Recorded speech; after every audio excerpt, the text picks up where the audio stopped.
Indian sari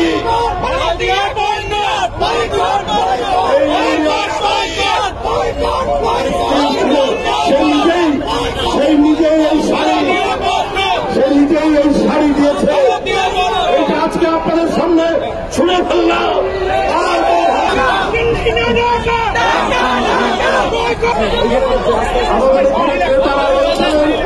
আমাদের এখানে ক্রেতা রয়েছেন। আপনাদের আদার দরকার নাই, পেঁয়াজের দরকার নাই। আমাদের বন্দরবনে, আমাদের পার্বত্য চট্টগ্রামে প্রচুর আদা হয়, আমাদের নীলফামারীতে প্রচুর আদা হয়। আমরা আদার চাষ বাড়িয়ে দেব, আমরা রসুনের চাষ বাড়িয়ে দেব। আপনাদের উপর আমরা মুখোপেক্ষী থাকবো, এটা ভাবার কারণ নাই যে আপনারা আমাদের একটু দেবেন আর যা বলবেন তাই শুনতে হবে। ওইটা দুই একজন হাসিনার মতো লোক থাকতে পারে, কিন্তু কোটি কোটি বাংলাদেশের মানুষ এইটা করবে না। এবারে বাংলাদেশের রুগী আসলে সেখানে ভারতীয় পতাকা এমন ভাবে রাখা হবে যেন মাথা নিচু করে ঢুকে। আপনারা বাংলাদেশের মানুষকে চেনেন না, আপনারা অনেক জাতিকে সেখানে প্রধানত করে রেখেছেন যারা স্বাধীনতা চায়। এটা আপনাদের বিষয়ে আমরা বলতে চাই না, কিন্তু বাংলাদেশের মানুষকে চেনেন না। ওই পশ্চিমা পাকিস্তানি পাঞ্জাবিরাও কিন্তু এই দেশের মানুষের লুঙ্গি পরা মানুষ হাতে স্টেন গান নিয়ে নদী সাঁতরে ওই পাকিস্তানিদের পরাভূত করেছে।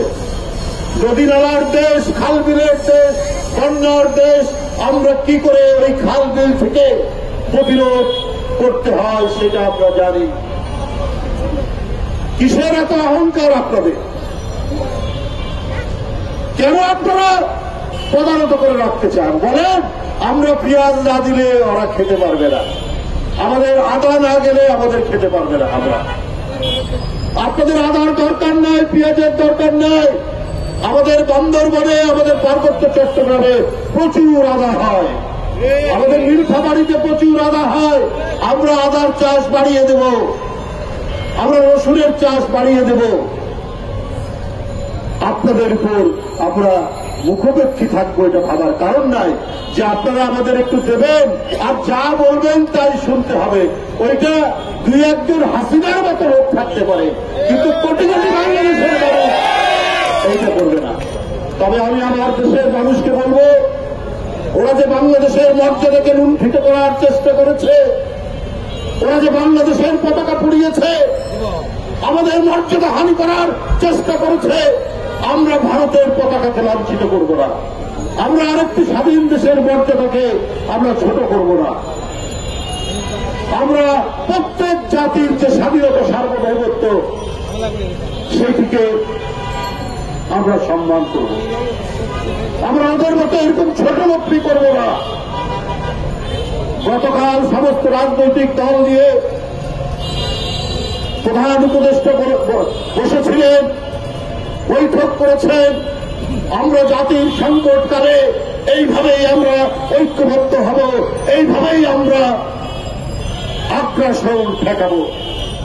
আমি আবারও বলছি, বন্ধুরা আমার, যারা আমাদেরকে অপছন্দ করে, যারা শুধুমাত্র একজন ব্যক্তি, যে ব্যক্তি বাংলাদেশের মানুষের উপর অত্যাচার করেছে, নিপীড়ন করেছে, গুম করেছে, ছাত্র জনতাকে রক্তে, রাজপথে রক্তের বন্যা ভাসিয়ে দিয়েছে, সেই হাসিনাকে, সেই আপনার নিষ্ঠুর হাসিনাকে তারা পছন্দ করে, বাংলাদেশের মানুষকে পছন্দ করে না। বাংলাদেশ টিকে থাকুক এইটা চায় না। আজকে তারা নানা ধরনের উস্কানি দিচ্ছে বাংলাদেশ মানুষের মধ্যে, বাংলাদেশের ভিতরে, কিন্তু বাংলাদেশের মানুষ তাদের উস্কানিতে পা দেয়নি। ছোট্ট দুই একটা গোষ্ঠী থাকতে পারে, তারা চিহ্নিত হয়ে গেছে,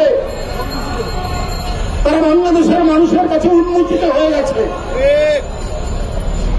পার্শ্ববর্তী দেশ যে আমাদের এখানে উস্কানি দিতে পারে, এটা গোটা জাতি ধরে ফেলেছে। আমাদের ঐক্য ইস্পাত কঠিন ঐক্য।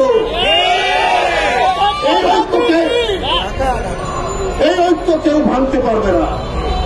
তাই আমি আজকে বলবো, আমরা ওদের দেশের পতাকা নয়, তাদের দেশের স্বাধীনতা পতাকাকে আমরা সম্মান করব। ওরা যদিও আমাদের পতাকাকে অসম্মান করেছে, কিন্তু আমরা ওদের পণ্য বর্জন করব। বন্ধুরা আমার, একটি পুরনো শাড়ি আমার বাসায় আমার স্ত্রীর ছিল। আমার স্ত্রী আমাকে দিয়েছে একটি শাড়ি, ইন্ডিয়ান শাড়ি আছে, আমি বলছি দিয়ে দাও। সে দিয়ে দিয়েছে। আমরা টাঙ্গাইলের শাড়ি পরবো, আমরা রাজশাহী সিল্ক পরবো, আমরা কুমিল্লার খদ্দর পরবো। বন্ধুরা আমার, এই ইন্ডিয়ান শাড়ি,